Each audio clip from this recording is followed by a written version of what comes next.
Hello everyone, welcome to NeoLearn. Dear friends, let us discuss around a medicinal creeper written by K.P. Purnachandra Tejasvi.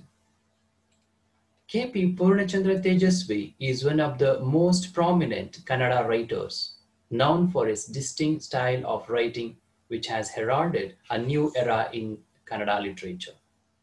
He made a great impression on the Navya period of Kannada literature. He has written some of the best known novels and short stories. Born in Malenadu, he imbibed a natural love for nature and a keen interest in unraveling its mysteries. After his postgraduate studies, he chose to follow his heart. His passion for agriculture, photography, ornithology, nature, and writing took him to Mudigere, a pocket of Malenadu. All of his eminence as a writer and a votary of environmental and social issues began from this heartland. He cut away from his father Kuvempu's influence and created his own footprints in the Kannada literature. Around a Medicinal Creeper is a blend of both humor and serious concerns at its core. It revolves around a medicinal creeper and its unique therapeutic values. This story proves the uniqueness of the creeper with the help of many short stories. At the very outset, the author was not ready to accept those stories, and later he experienced the special benefits of the plant. It highlights the importance of our system of medicine and a treasure of medicinal plants in our forests. The story stresses the need to know about these plants. The writer shows how the entire system of Indian medicine suffers from mystification. He regrets that those who know about the unique properties of these plants and herbs do not share information. In this story, he takes us to the mysterious world of forests through various characters. Finally, gives us a sense of the real wealth of medicinal plants in the womb of our verdant forests. K.P. Purnachandra Tejasvi talks about a medicinal creeper that took him about almost 20 years to learn about stories around one medicinal creeper. Once they were preparing a shed for coffee seed bed to be protected from direct sunlight. His farmhand, Mara, found a creeper while sifting the bundle of some creepers that Sanna had brought from the forest. Mara identified this and a medicinal creeper. The writer, out of curiosity, went with Sanna and Mara to find the creeper in the forest. Sanna showed the creeper, and Mara immediately tied its one of the tendrils to a nearby tree. He said that he had done it because the creeper had been cursed and that when someone needed it, it should not be found. While speaking about the creeper, the about says, the author says about the creeper, this is a creeper with small leaves and resemble bitter leaves and bears fruits in a bunch like grapes. This plant comes up soon after the rains and fruits and dies. It will not be seen till the next rainy season.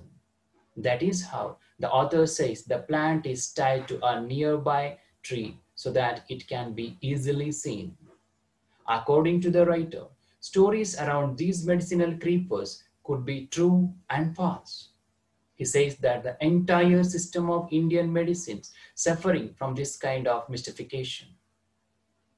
When he wished to share a few things he had learned from many people like Mara, his doctor friends became annoyed and called him ignoramus. He expresses his dismay over the forests that are fast disappearing now and those who know about the precious plants and herbs who are also having us one by one. He was so thrilled to hear so many stories from Mara revolving around this medicinal creeper that each one was marvelous. But he thought These stories were not true or not having any scientific basis. Then he shared another very interesting story which was told by Mara to him. The story goes like this. One day, Mara, while cutting the bamboo shoot, thrust his hand through the bamboo cane and accidentally cut his hand. It started bleeding profusely, and someone brought some leaf, pressed it against the wound, and bandaged it with a cloth. Then Mara went to the white man, in fact, our doctor at Hindrances, for dressing and treatment. When the white man opened the bandage and removed the leaf, there was no blood and no wound. The doctor was very angry on Mara. Anyhow, he convinced the doctor by showing blood stains on his cloth. The doctor asked Mara to show the plant of the leaf in the forest. They searched for an entire day but did not find.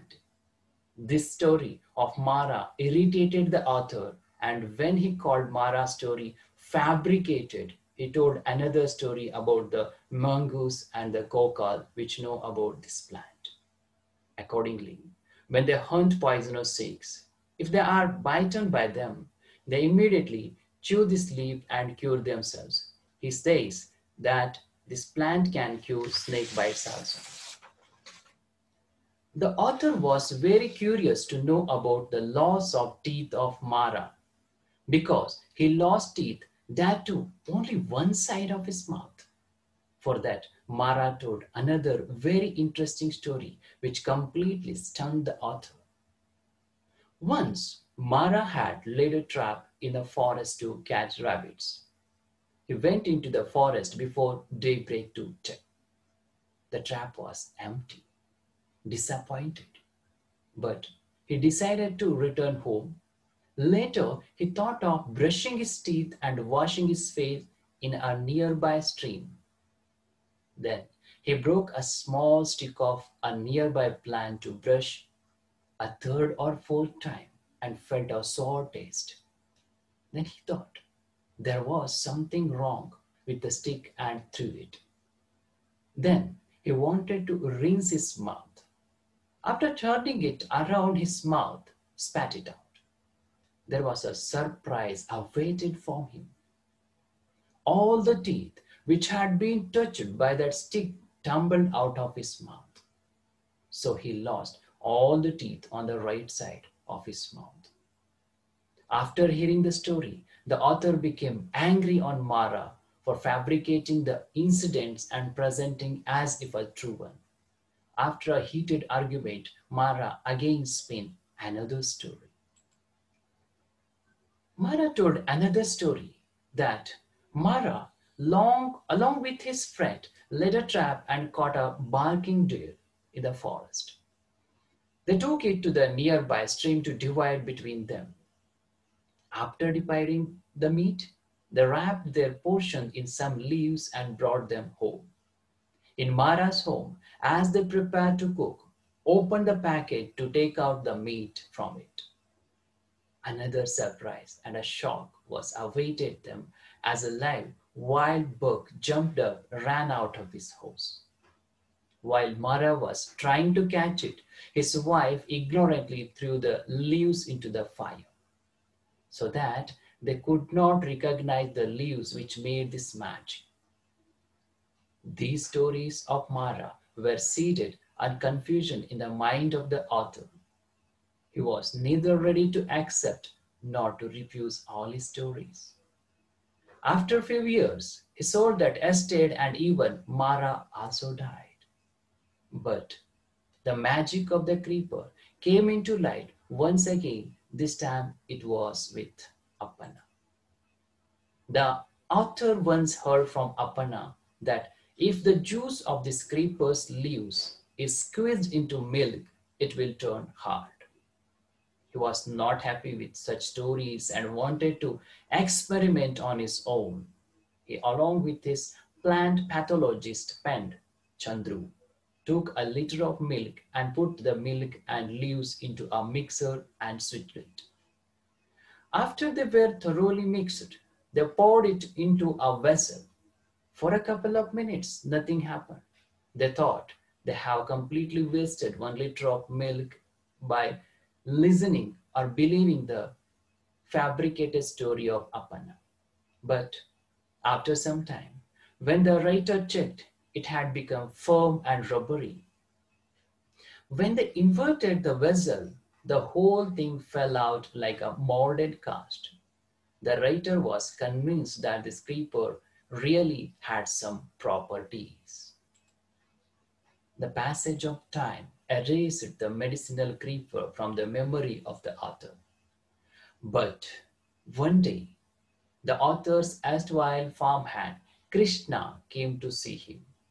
He looked pale and breathless. He had stopped working in the estate some time ago and was driving a rickshaw. When he changed his job, he started passing blood too with stools. It had become no more serious, and he was tired, breathless, and wheezing. He seemed to have piles. Surgery would really mean an expensive treatment. It was very difficult for the man to go through it. He was scared of surgery also, as well as he was in a very poor economical condition to go through the surgery. Krishna knew a Malayali sadhu who had treated him on an earlier occasion when he had developed boils. After the treatment, he never got a boil again. He went to the godman again, but the sadhu had become too old by now. He did not have the strength to search for this plant, but he could describe it. Krishna had to search for this plant now. Dig out the tuberous root, mix it with milk and drink the medicine for 5 days. He around his root, drank it with milk. Within a day, his files improved. He was completely cured in 5 days. In addition to these stories, the writer himself experienced the wonderful healing properties of the medicinal creeper when he ate the piece of the plant's root. In fact, unknowingly, the pain in his heel out of swelling disappeared, and this incident made him to believe the special properties of the plants once again. But as he did not eat it purposely, could not find that the creeper is the reason for his healing or not.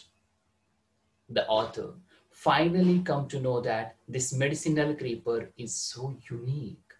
He found some special qualities and contents in these plants, but he regrets that no research is done to know about the full benefits of the plant. For people like Mara, it is of no importance, and the native doctors like Malayali Sadhu do not share information about such medicinal plants. They continue to maintain the myth that if they told others about their medicines, the medicine would lose their potency.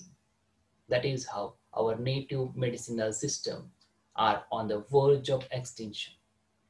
Thus, he urges the necessity to understand serious researches about these invaluable natural resources so that our medicinal system could be promoted and information about it could be shared.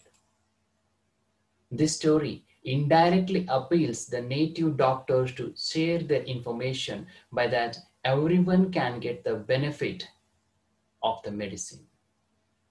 Whereas the scientific researchers must turn their face towards the Ayurveda, which can cure all diseases without any side effect.